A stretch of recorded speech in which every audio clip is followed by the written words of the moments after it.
Assalamualaikum warahmatullahi wabarakatuh. Bagaimana kabarmu hari ini? Saya harap kabarmu baik-baik saja. Semoga kita selalu dalam lindungan Allah Subhanahu wa Ta'ala. Perkenalkan, nama Ibu Herianti dari SD Negeri 3 Gombong Beli, Kabupaten Pemalang, Jawa Tengah. Saat ini Ibu sedang berkuliah di Universitas Ngudi Waluyo, Semarang. Pada video pembelajaran kali ini, Ibu akan mengajak kalian untuk belajar IPAS kelas 4 tentang bagian tubuh tumbuhan dan fungsinya. Sebelum kita belajar bersama-sama hari ini, mari kita berdoa menurut kepercayaan dan agama masing-masing. Berdoa dimulai.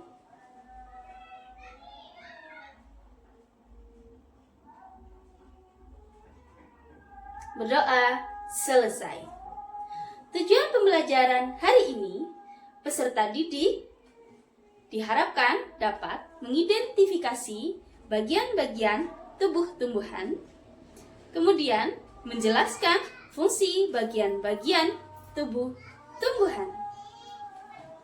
Mari kita bahas bersama-sama.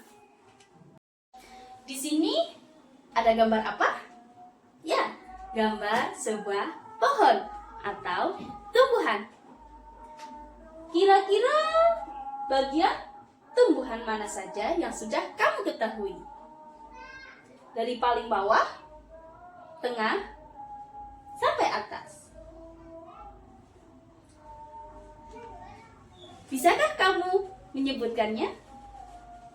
Mari kita belajar bersama-sama. Yang pertama, paling atas. Apakah ini? Ya, kamu betul. Ini adalah daun. Kemudian setelah daun ada batang. Dan yang paling bawah ada di bawah tanah, yaitu akar. Kira-kira apakah fungsi akar pada pohon? Apa ya fungsi akar? Fungsi akar adalah untuk menyerap air dari dalam tanah. Jadi, ketika turun hujan, kemudian air meresap ke dalam tanah, air yang ada di dalam tanah itu diserap oleh akar. Seperti itu. Kemudian ada batang. Apakah fungsi batang? Apakah batang tidak ada fungsinya? Tentu saja ada. Fungsi batang pada tanaman yaitu untuk menopang tanaman, fotosintesis, tumbuhan, kemudian yang paling banyak O2 atau oksigen. Daun adalah dalam proses fotosintesis tumbuhan membutuhkan yang banyak unsur pada tanaman. Yang pertama ada fungsi daun matahari itu untuk fotosintesis. Ada karbon dioksida adalah proses tumbuhan mengubah energi cahaya menjadi energi yang dapat disimpan untuk makanannya sendiri. Air. Dalam proses ketika tanaman tidak ada matahari, maka tanaman tidak bisa berfotosintesis. Jadi, tanaman bisa berfotosintesis ketika ada cahaya matahari, yaitu di siang hari. Kemudian ada karbon dioksida. Karbon dioksida dihasilkan dari gas yang dikeluarkan oleh manusia maupun hewan. Jadi, ketika kita bernafas, ketika kita menarik nafas, oksigen masuk.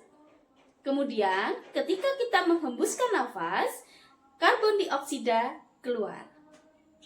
Kemudian ada unsur yang ketiga, yaitu klorofil. Klorofil terdapat di lapisan daun yang berfungsi untuk memerangkap atau menangkap cahaya matahari. Kemudian ada unsur keempat, yaitu air. Air didapat dari akar. Akar menyerap air, kemudian dialirkan ke batang, dan berakhir di daun. Di daun inilah berproses mengubah energi cahaya dan unsur lainnya menjadi oksigen. Hari ini kita sudah bersama-sama belajar tentang tumbuhan, baik dari tubuh tumbuhan maupun fungsinya. Jadi, kira-kira apa yang akan terjadi jika sebuah tanaman tidak memiliki akar? Kira-kira apa ya yang akan terjadi? Bisakah kamu memikirkan tanaman ketika tidak memiliki akar?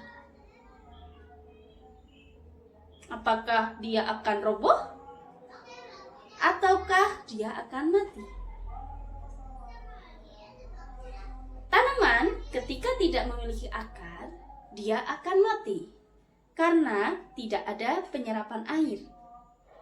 Air diserap dari akar, kemudian dialirkan melalui batang dan sampailah pada daun dan melakukan fotosintesis. Setelah kita belajar tentang tanaman, kira-kira bagian manakah dari tanaman yang paling penting? Apakah daun, batang, atau akar? Bagian manakah yang paling penting? Bagaimana jika sebuah tanaman tanpa daun? Dan bagaimanakah jika sebuah tanaman tidak memiliki batang? Bagian manakah yang paling penting? Semua bagian penting bagi tanaman. Apabila tanaman tidak memiliki daun, maka tanaman tersebut tidak bisa melakukan fotosintesis atau menghasilkan makanannya sendiri. Dan ketika tanaman tidak memiliki batang, maka tanaman tidak bisa menopang tubuh tumbuhan. Dan ketika tanaman tidak memiliki akar, maka tanaman tidak bisa menyerap air. Jadi, kesimpulannya, semua bagian dari pohon itu penting. Tumbuhan menghasilkan oksigen untuk manusia dan hewan dari proses fotosintesis. Jadi, kira-kira apa yang terjadi jika tidak ada pohon atau semua pohon ditebang oleh manusia? Kira-kira apa yang akan terjadi ketika sudah tidak ada pohon yang tersisa? Yang pertama, cuaca akan berubah sangat panas karena sudah tidak ada tempat untuk berlindung dari panas. Yang kedua, oksigen akan berangsur-angsur menghilang dan berkurang. Apa yang akan terjadi? Kita tidak akan bisa bernafas lagi karena kita bernafas membutuhkan oksigen. Dan oksigen itu dihasilkan oleh tanaman. Jadi, mari kita jaga baik-baik tanaman di sekeliling kita. Mari kita lakukan reboisasi atau tebang pilih. Mari kita jaga lingkungan kita bersama-sama agar bisa dinikmati oleh kita dan anak cucu kita nanti.